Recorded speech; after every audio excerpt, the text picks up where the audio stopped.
hospital, and she could have said, hey, I don't, some of you, I don't think there's anybody in this room right now that's not going through something.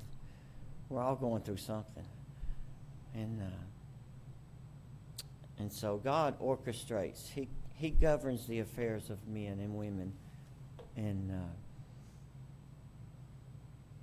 I don't know what to say from this point on. This is that every single one of us have an appointment with death. The question is, are you ready for it?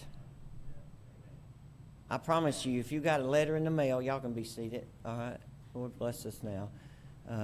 If you got a letter in the mail and IRS said, hey, you have an appointment, we want to meet with you to talk about, the $12,000 you owe us in back taxes, I promise you, you'd get all your affairs in order and you'd go down there prepared. You wouldn't walk in there and say, hey, man, what's going on? Have your way with me. I don't mind. You'd go, no.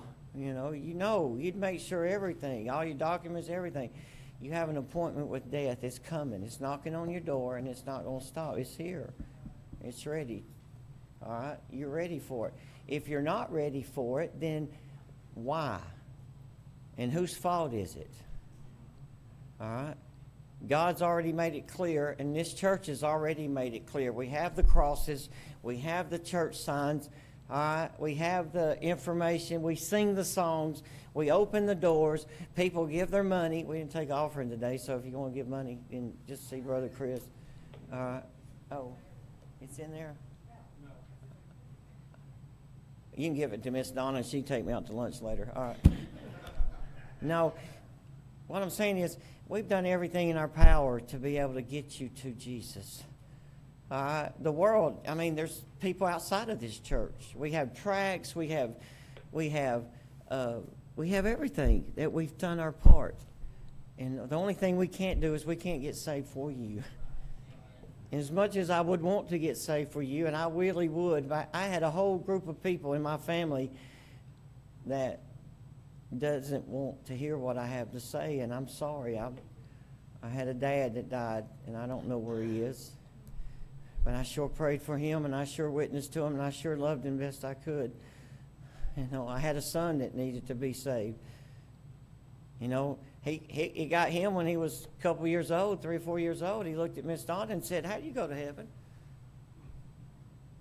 And she went, wow. So she pulled over the car and she said, well, you're sinners and we're separated from God because we're sinners.